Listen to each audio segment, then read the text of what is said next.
하나님의 마음에 새겨진 이름들이라고 하는 제목으로 오늘 느헤미야 설교 시리즈 11번째 시간 우리 사랑하는 성도님들과 함께 말씀 나누겠습니다.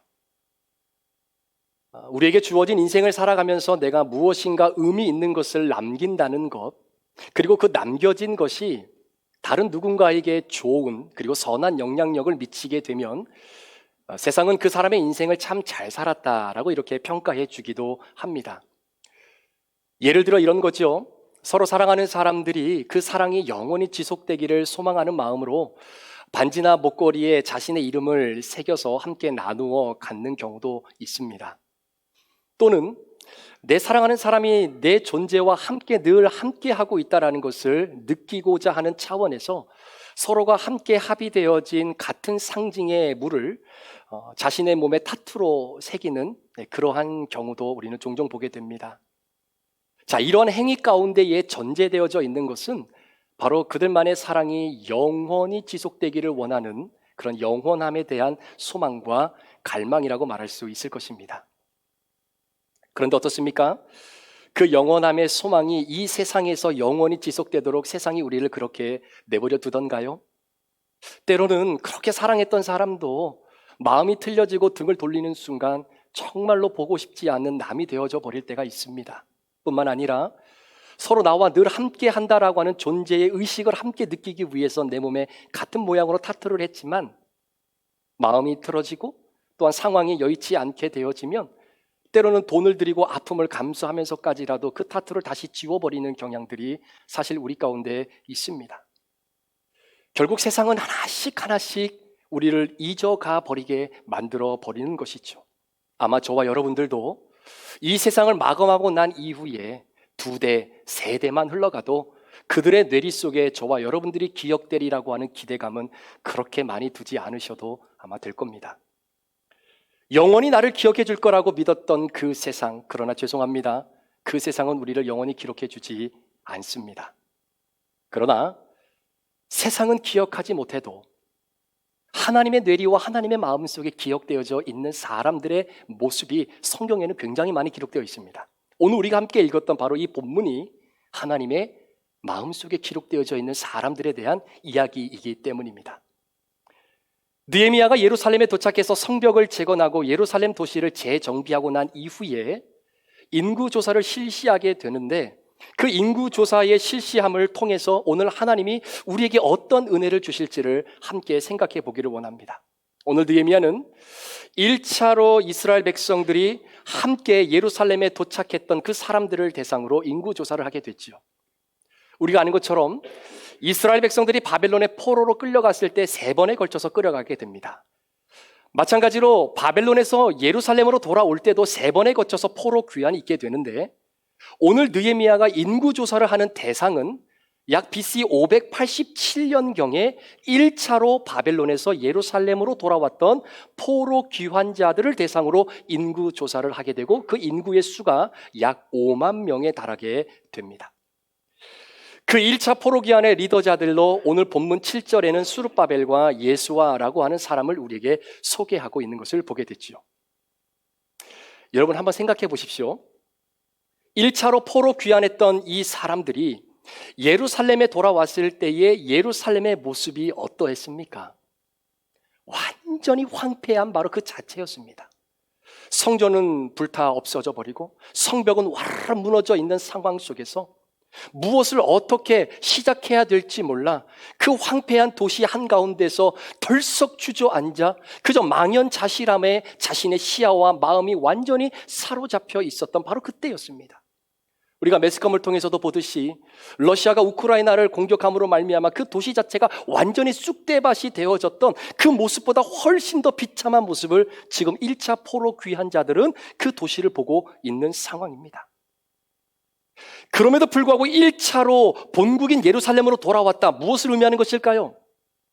바벨론에서는 하나님을 예배하지 못했지만 바벨론 땅에서는 우상을 섬겨야 되는 어쩔 수 없는 상황 속에서 내가 치닫은 인생을 살아왔지만 이제는 다시 본국으로 돌아갑니다 라고 하는 광고가 떴을 때에 그 누구보다도 다시 예배를 회복할 수 있고, 마치 시편 136편에서 바벨론 강가에서 예루살렘을 더 기억하며 하나님을 예배했던 그때를 추억하며 불렀던 노래를 불렀던 그 사람들이 아마 1차 포로 귀환에 가장 먼저 리스트에 자신의 이름을 올리지 않았을까요? 그만큼 신앙과 믿음이 굉장히 두터웠던 사람들이었을 것입니다.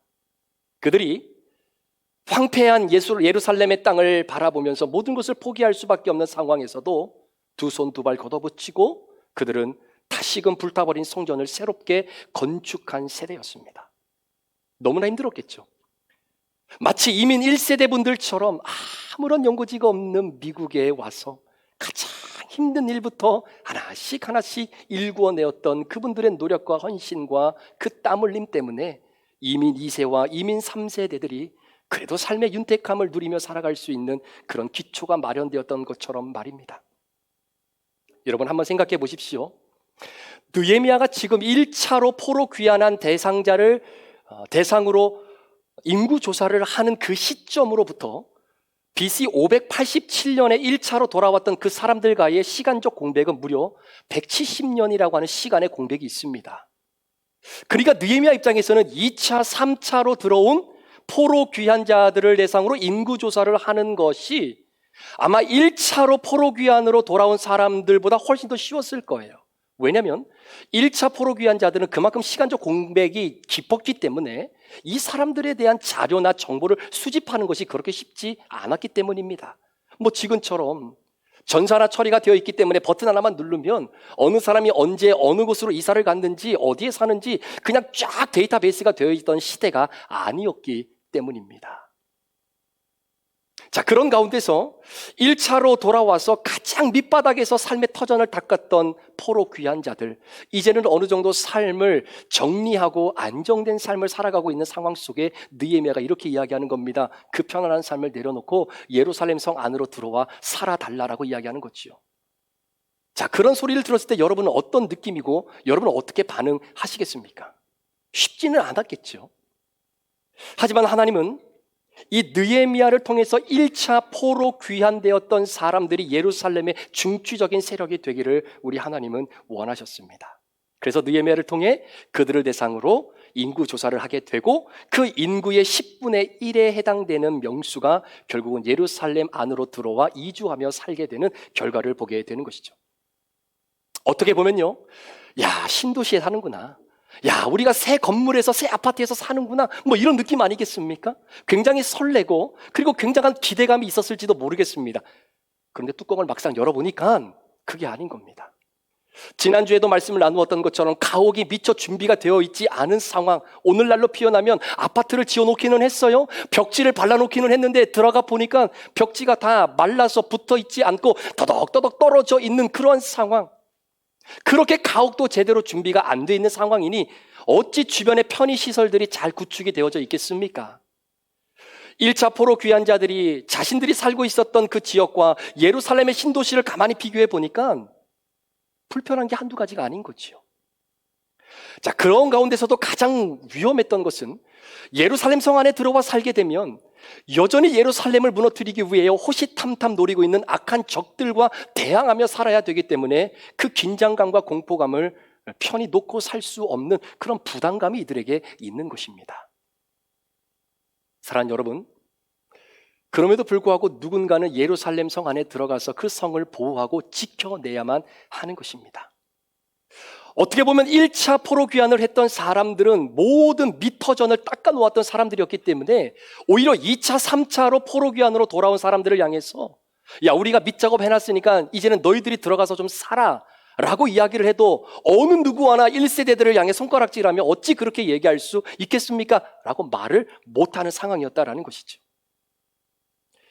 그런데 하나님은 느헤미야를 통해서 가르쳐주고 싶은 것이 있었습니다.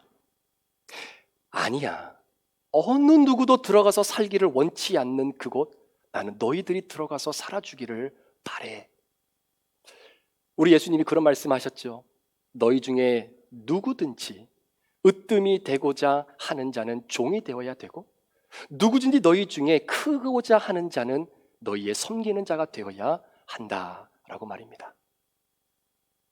오늘 우리가 다루게 될 5절부터 73절까지의 내용이 바로 1차 포로 귀환 자들을 대상으로 인구 조사를 한 결과물을 우리에게 소개하고 있는 내용인데 굉장히 딱딱하고 그리고 복잡한 내용인 것처럼 보여져서 많은 사람들이 스킵하고 넘어가는 부분이기도 합니다.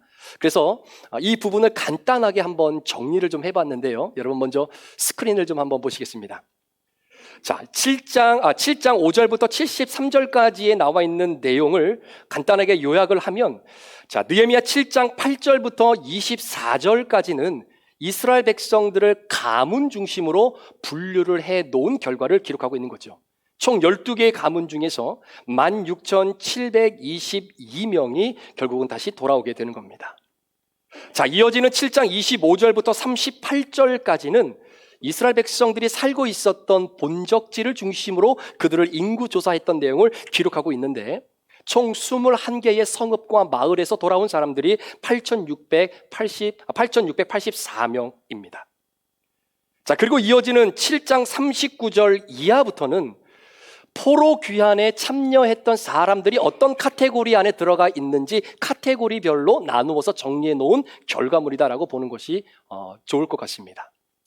자, 크게 세 가지의 부류로 나눌 수 있는데 첫 번째는 바로 제사장과 레위 사람들의 카테고리, 두 번째는 종과 느디딤 사람, 그리고 솔로몬 신하의 자손들이라고 하는 두 번째 카테고리, 그리고 세 번째는 족보가 없는 사람들의 카테고리, 이렇게 좀 나누어 정리를 해보게 됩니다. 자, 저를 한번 보세요. 자, 39절부터 42절까지는 바로 제사장과 레위인에 관련된 부분을 기록하고 있습니다. 특히 제사장은 4개의 가문에서 4,289명, 약 4,300명 정도의 이 제사장들이 1차 포로 귀환에 몸을 싣고 본국으로 돌아오게 됩니다. 자, 4개의 가문에 약 4,300명, 굉장히 많은 숫자입니다. 자, 왜 이렇게 숫자가 많을까요? 이유는 여러분, 제사장의 역할은 하나님을 예배하고 예배를 집례하는 역할을 감당하는 사람들입니다. 그런데 그들이 지금 현재 바벨론의 포로로 끌려가 있으니 어찌 하나님을 예배할 수 있는 그 사명을 감당할 수 있겠습니까? 굉장히 예배에 대한 갈급함이 많았겠지요. 그 직책을 수행하고자 하는 열망도 많이 있었을 것입니다. 자, 그렇게 하지 못하는 상황 속에서 이제 우리가 예루살렘으로 돌아갑니다 라고 하는 공고가 붙었을 때에 야, 이제야 비로소 하나님을 예배할 수 있는 바로 이 직책을 감당하겠다라고 하는 마음으로 제사장들이 무리를 지어 1차 포로 귀환 리스트에 자신의 이름을 사인업하게 된 사람들이 약 300명 정도가 된다라는 것이죠. 자, 그리고 이어지는 43절부터 45절까지에 들어가는 카테고리의 사람들은 레위 사람들입니다. 그런데 이 레위 사람들은 8개의 가문 중에서 한 360명 정도만이 1차 포로 귀환으로 돌아옵니다. 자, 한번 보세요. 제사장들은 4개의 가문인데 4,300명 정도고요. 레위인들은 8개의 가문인데 360명밖에 되지 않습니다. 숫자적으로는 굉장히 현저한 차이가 있고 얼마 되지 않은 숫자입니다. 왜 이렇게 차이가 많이 날까요? 왜 레위인들은 그렇게 많이 돌아오지 않았을까요? 이유가 있습니다. 자, 그 이유는 무엇이냐면 레위인들은 제사장들에 비해서 이들의 사역은 드러나지 않는 사역입니다. 제사장이 예배를 집례할 수 있도록 백성들이 가지고 오는 그 제물들을 스스로 다 가죽을 벗기고 각을 뜨고 속에 있는 내장 같은 더러운 것들 다 끄집어내고 깨끗하게 씻어서 그 제단 위에 올려놓고 결국은 제사장이 그 제사를 잘 집례할 수 있도록 하나부터 10까지 허드렛 일을 감당하는 사람이 누구냐면 레위 사람들입니다. 따라서 제사장들은 사람들 앞에서 공식적으로 드러나는 사역이 너무나 많은데 그에 반해서 레위 사람들은 일은 너무나 많이 하지만 사람들에게 드러나는 사역이 거의 없다라는 것이죠. 레위 사람들은 음지에서 양지로의 사역을 굉장히 갈망하고 있었던 사람들입니다. 그러니 당시 바벨론 땅에서 터를 잡고 이제는 어느 정도 살 기반을 가지고 있는데 다시 예루살렘으로 돌아가면요, 제사장 뒤에서 끊임없이 헌느렉들을 하면서 살아야 되는 그 결정을 하기가 쉽지 않았다라는 것이죠. 이런 이유에서 레위인들의 숫자는 제사장들의 숫자보다 훨씬 적게 기록되어졌던 이유가 바로 여기에 있었던 겁니다. 그럼에도 불구하고 예루살렘으로 돌아온 360명의 레위인들은 정말 대단한 사람들이죠. 예루살렘에 돌아가면 고생길이 훤하게 열려 있는 것을 알면서도 자신의 편리함과 그 기득권을 내려놓고 그 길을 선택했던 사람들을 어찌 하나님께서 잊을 수 있겠느냐라는 거죠. 그들을 향해 하나님의 예비된 축복이 이들을 기다리고 있었던 것입니다. 사랑하는 여러분, 우리도 주님의 몸된 교회를 섬길 때 누군가는 그 일을 해야 된다라고 한다면 설사 그 일이 버겁고 힘들고 어려운 일이라 할지라도 여러분들이 360명의 레위인들이 되어주시기를 주의 이름으로 축복합니다. 그 사역이 남들에게는 드러나 보일 만큼의 주연적인 사역이 아니라 할지라도, 조연의 사역처럼 묻혀지는 사역이라 할지라도 그 사역이 하나님의 마음에 기록되어져 있는 사역이라고 한다면 여러분, 레위 사람과 같은 360명의 이 레위인처럼 그 일들을 믿음으로 감당해내는 우리 브릿지 가족 여러분들 되시기를 주의 이름으로 축복합니다. 하나님께서 그 사람을, 그리고 그 가정을, 그리고 그 가문을 축복하실 겁니다. 자, 그 다음으로 등장하고 있는 카테고리의 사람들은 바로 46절에서 60절 사이에 기록되어져 있는 사람들, 종들, 느비딤 사람들, 그리고 솔로몬의 신하의 자손들입니다. 모두가 다 레위인을 돕는 사람들입니다. 자, 이 사람들 중에 우리가 조금 눈여겨볼 사람들이 바로 느비딤 사람들입니다. 자, 느비딤 사람들. 자, 이 사람들의 뿌리는요, 솔로몬 성전이 지어지기 이전으로 돌아가는 겁니다. 이스라엘이 이방 민족과 전쟁을 해서 승리를 하게 되면 이방 민족 사람들을 포로로 끌어오게 됩니다. 자, 포로로 끌어왔던 이 사람들을 누구에게 붙여주게 되냐면 바로 레위 사람들에게 붙여줍니다. 원래 느비딤 사람들의 이름은 나탄이라고 하는 이름을 가지고 있는 사람이었는데, 이 나탄이라고 하는 히브리 말의 뜻은 주다라고 하는 의미를 갖고 있어요. 자, 그러니까 레위 사람들의 입장에서는 성전도 보수하고 성전에서 제사드릴 모든 일들을 준비해야 되니까 손길이 많이 딸립니다. 그래서 그 포로들을 레위 사람들에게 붙여준 거예요. 레위 사람들을 도와주라고. 그러니까 레위 사람들의 입장에서는 이 느비딤 사람들이 자신들에게 주어진 사람들이죠. 그래서 레위 사람들이 이들을 나탄이라고 하는 이름이 아니라 느비딤 사람들이라고 이름을 그렇게 붙여주게 되어서 성경에는 느비딤 사람이라고 지금까지 남아있게 되는 것입니다. 자, 그러다가 이스라엘이 멸망했습니다. 바벨론에게 멸망했습니다. 그때 이스라엘 백성들이 포로로 끌려갈 때에 레위 사람들을 섬겼던 느비딤 사람들도 포로로 끌려가게 됩니다. 자, 그러니까 한번 생각해 보세요. 이스라엘이 바벨론의 멸망을 당하기 전에는 이스라엘 백성과 느비딤과 사람과의 관계는 주종 관계였습니다. 그렇죠? 그런데 바벨론의 포로로 끌려가는 순간 주종 관계가 어떻게 바뀌냐면 바벨론이라고 하는 나라에 함께 포함되어 있는 노예와 종으로 전락해버리고 만다는 겁니다. 자, 그런 가운데서 느비딤 사람들은 손재주가 좋고 기술이 좋기 때문에 성전을 보수하고 성전을 지어내는 일에 그들은 정말로 많이 사용되어졌던 사람들입니다. 이스라엘 사람들보다 기술력이 더 많은 사람들이에요. 예루살렘 땅에서는 이스라엘 백성들의 종으로 살았지만 이제는 바벨론 땅에서는 같은 종의 위치에서 니도 종이고 내도 종이고 우리가 다 종이다, 또이또이 이런 관계를 가지고 살아갔던 사람이 오히려 바벨론 땅에서는 이스라엘 백성들보다 더 큰 소리 치면서 살 수 있는 사람들 아닙니까? 그러니까 예루살렘으로 돌아가지 않으려고 하는 것이죠. 그런데 돌아온 사람들이 있다라는 겁니다.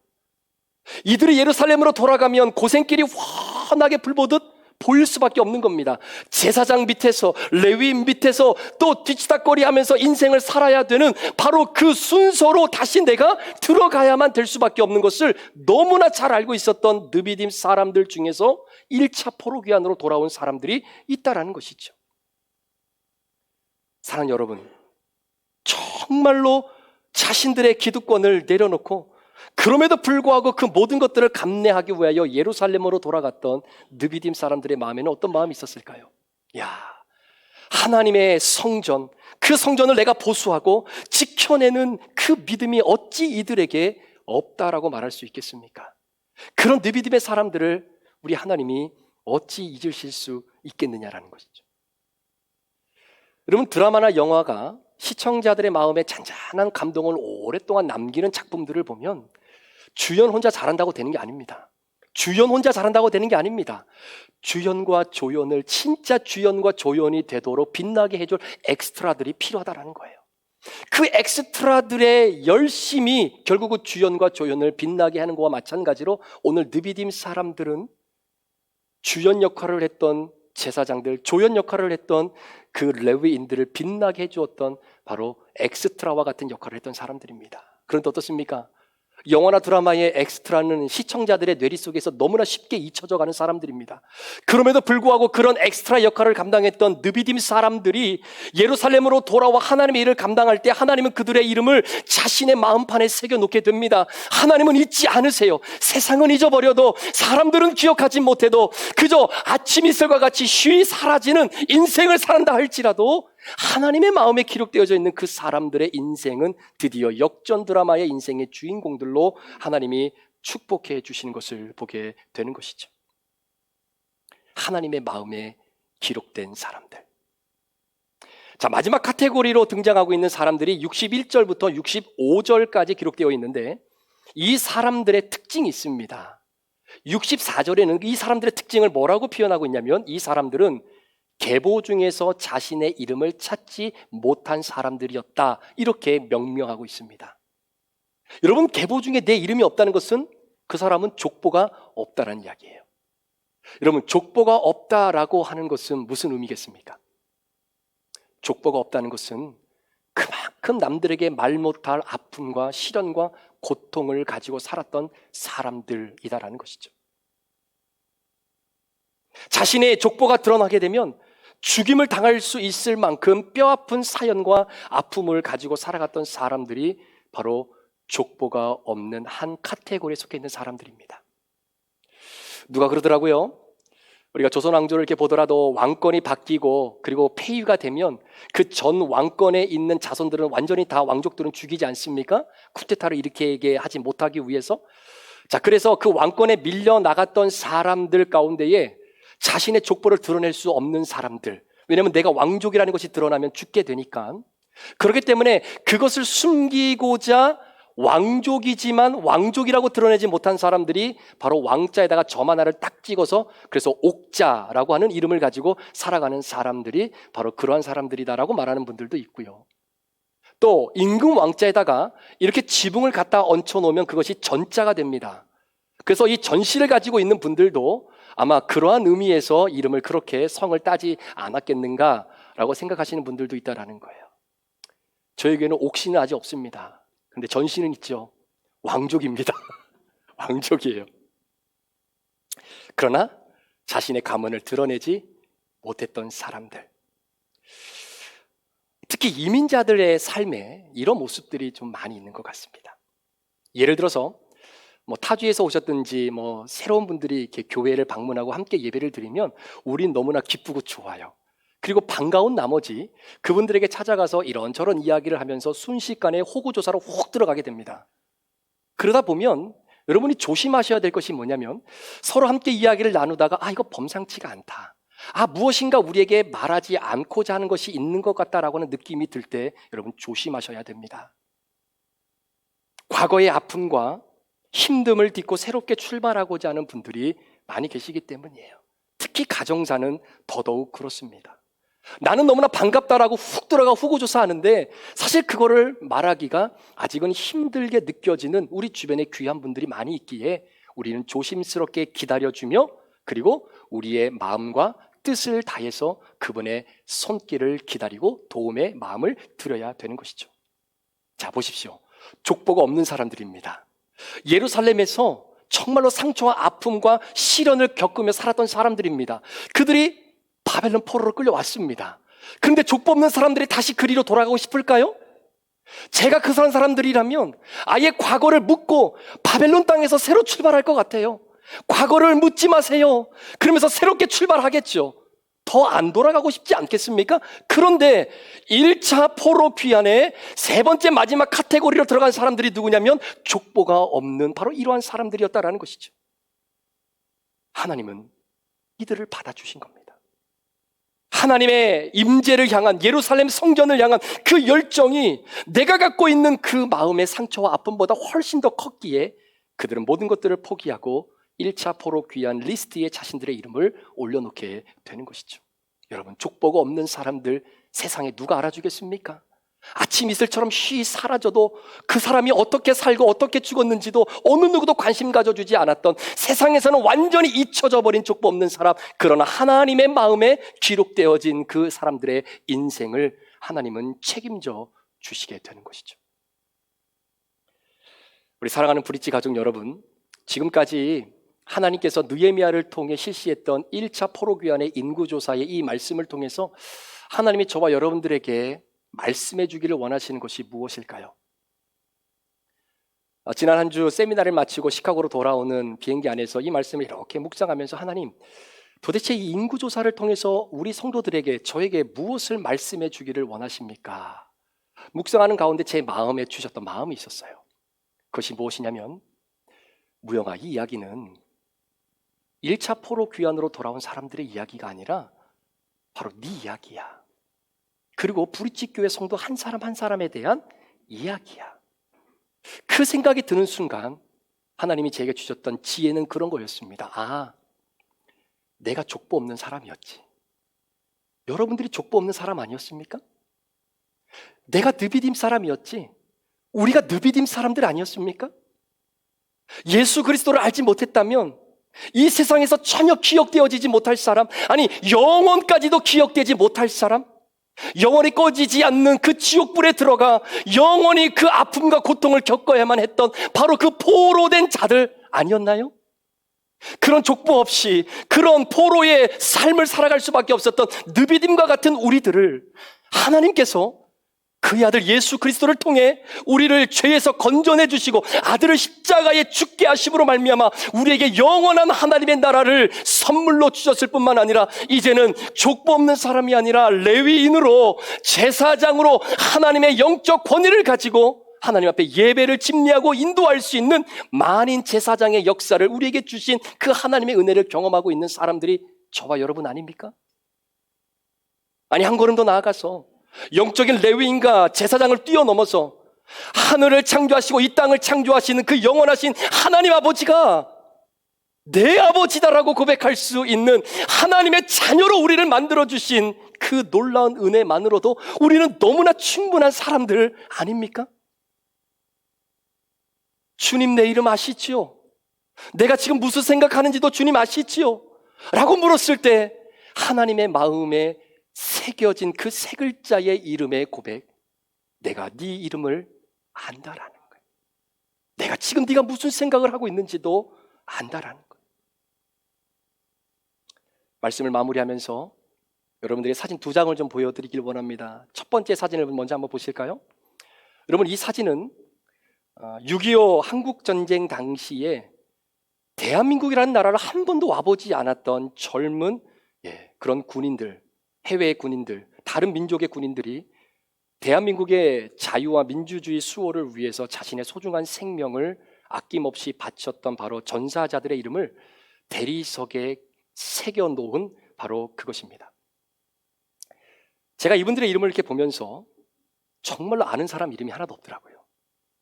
자연스레 고개가 숙여지면서 동시에 후대가 이분들의 생명의 덕을 정말로 톡톡히 보고 있구나 라는 생각이 들었습니다. 혹시 워싱턴 DC를 다녀오신 분들은 아시겠지만 그곳에 이런 문구가 제 눈을 사로잡았는데요. Freedom is not free. Freedom is not free. 저 문구가 진정한 문구의 의미로 오늘날 사람들에게 다가오기 위해 수많은 사람들이 이름도 빛도 없이 그렇게 죽어갔던 그 모습을 바라보면서 사람들은 그들에게 감사하며 그들의 인생의 가치를 높이 평가합니다. 자, 두 번째 사진 한번 보여드릴까요? 이 두 번째 사진은 나치 정권의 핵심자였던 히틀러를 중심으로 유럽의 유대인들 약 600만 명을 학살했던 것을 기념하기 위해 워싱턴 DC에 세워놓았던 홀리코스트 뮤지엄입니다. 이 홀리코스트 뮤지엄의 외벽이 유리가 되어 있는데 그 외벽에 우리와는 전혀 상관없었던 유대인들의 이름이 빼곡하게 저렇게 기록이 되어져 있습니다. 그 이름을 이렇게 하나하나 보는데 읽지도 못하겠고요. 누군지도 모르겠습니다. 그러나 나치 정권에 대항하여 힘없던 유대인들이 자신의 목숨을 잃어가면서도 오늘날 자유주의와 민주주의를 수호하기 위해서 나치 정권에 대항하며 자신의 목숨을 내놓았던, 이름도 빛도 몰랐던 그 사람들의 이름을 오늘의 역사는 어떻게 평가하냐면 그들 때문에 오늘의 민주주의가 이 땅 가운데 있었음을 고백하지 않을 수 없다라고 평가합니다.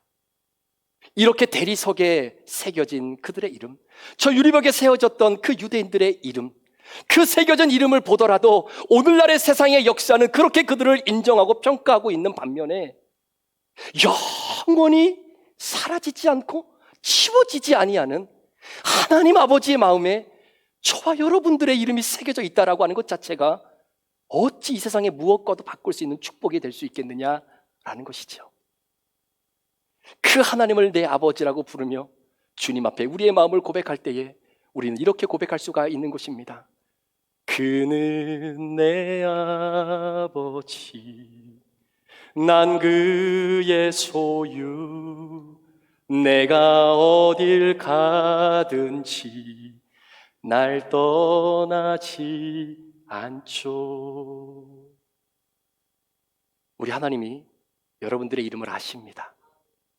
오늘도 여러분이 무슨 생각하고 있는지, 여러분들이 어떠한 마음을 갖고 있는지 우리 하나님 아버지는 아십니다. 그래서 우리가 힘들고 어려울 때 하나님 앞에 이렇게 고백하는 거예요. 하나님, 혹시 내 이름 아십니까? 혹시 내 이름 아십니까? 지금 내가 뭐 때문에 눈물 흘리고 있고, 지금 내가 뭐 때문에 이렇게 가슴 아파하는지 하나님 아버지 아십니까? 그때 우리 아버지가 얘기하시는 겁니다. He knows my name. 나는 네 이름을 안다. 왜냐하면 하나님의 마음에 저와 여러분의 이름 석자가 새겨져 있기 때문입니다. 그 하나님의 뇌리와 마음속에 온전히 기억되어지는 그 축복과 은혜가 이미 우리 가운데 있기에 이 은혜를 이번 한 주간 여러분 마음껏 누리시면서 나의 아버지 되시는 주님 앞에 우리의 마음을 고백하며 승리의 기쁨을 드러내는 복된 한 주간의 삶이 되기를 주의 이름으로 축복합니다. 기도하시겠습니다.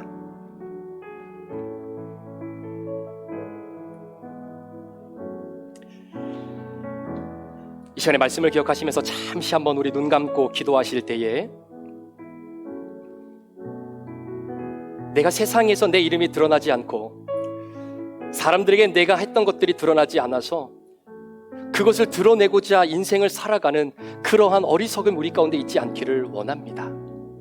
하나님 아버지가 내 이름을 알아주시면, 정말 하나님 아버지가 내 모든 삶을 주관하고 계신 것을 믿는다면 내가 족보 없는 인생이었고 느비딤 사람과 같았고 정말로 이 세상에서 아침 이슬처럼 사라질 수밖에 없었던 나의 모습이지만, 그런 가운데서도 나를 사랑하시고 구원하셔서 하나님의 자녀로 삼아주신 그 주님의 마음에 내 이름 석자가 기록되어 있다는 이 사실로 충분하게 주님께 감사하며 살아갈 수 있는 저와 여러분 되시기를 원합니다. 우리 그런 마음으로 잠시 말씀 기억하시면서 주님 앞에 결단하며 기도하는 시간 갖겠습니다. 기도합니다.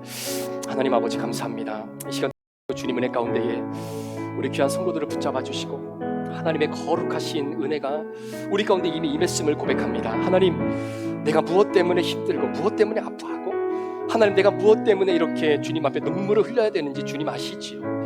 내가 네 이름을 안다. 주님, 정말 주님 내 이름 아십니까? 하나님, 정말로 내 이름 석자 아십니까?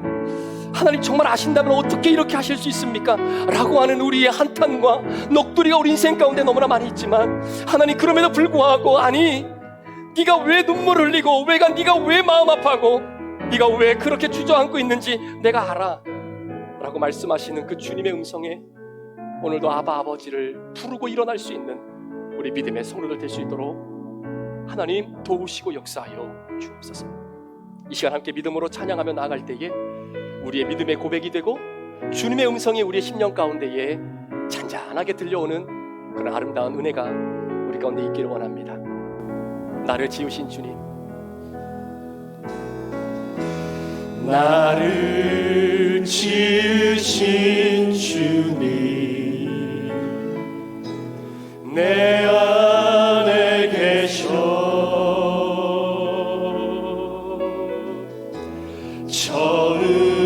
처음부터 내 삶은 그의 손에 있어 다시 한번 고백할까요? 나를 지으신 주님, 나를 지으신 주님, 내 안에 계셔. 처음부터 내 삶은 그의 손에 있었죠. 내 이름 아시죠. 내 모든 생각도 내 흐르는 눈물 그가 닦아 주셨죠. 그래서 우리는 함께 믿음으로 하나님 앞에 우리의 마음을 고백하는 겁니다. 내 이름을 아시고 내 모든 생각도 내 흐르는 눈물도 닦아주시는 주님, 그래서 우리는 이 절을 통해서 하나님 앞에 그 하나님이 내 아버지이십니다, 내 아빠입니다 라고 고백할 수 있는 겁니다. 그 믿음의 고백을 가지고 우리 아버지의 이름을 한번 불러봤으면 좋겠습니다. 같이 한번 찬양하실까요? 그는 내 아버지, 그는 내 아버지, 난 그의 소유. 내가 어딜 가든지 날 떠나지 않죠. 다시 한번 고백합니다. 그는 내 아버지, 그는 내 아버지, 난 그의 소유. 내가 어딜 가든지 날 떠나지 않죠.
내 모든 생각도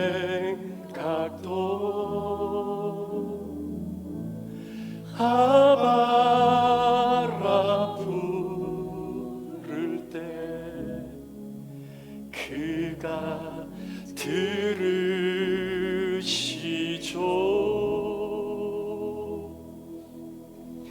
그가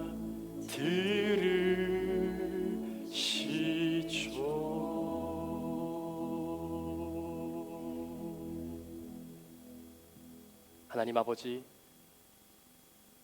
우리가 주님의 이름을 부르며 이번 한 주간을 살아갈 때 우리 사랑하는 귀한 성도들의 이름을 기억해 주시고 흘린 눈물을 닦아주시고 다시 일어날 수 있도록 하나님 은총을 더하여 주시옵소서. 지금은 우리 구주 예수 그리스도의 귀하신 은혜와 우리 아버지 하나님의 무한하신 사랑하심과 성령님의 감화감동 충만교통 위로하시고 내주하심의 역사가 하나님의 마음에 새겨진 이름들을 기억하시며 내가 너의 이름을 안다 라며 우리의 흘린 눈물을 닦아주시고 우리의 생각도 아시며 우리가 어디를 가든지 우리와 함께 동행하시는 그 영원하신 하나님의 능력을 힘입어 이번 한 주간도 기쁨과 감사함을 누리며 살아가기를 소망하는 우리 사랑하는 귀한 성도들 머리머리 위에, 이들의 가정과 직장과 사업터 위에, 우리 사랑하는 귀한 자녀들과 대중의 생명들 위에 지금부터 영원토록 함께 계시기를 간절히 축원하옵나이다. 아멘. 아버지 도와주시옵소서. 주의 성령의 능력을 역사해 주시옵시고 믿음의 능력을 이루시게 해주시는 귀한 은혜가 있게 하여 주시옵소서. 우리의 이름을 하시는 주님, 오늘도 하나님의 마음에 새겨진 그 이름으로 기쁨과 감사함을 누리며 살아갈 수 있도록 인도하여 주시옵소서.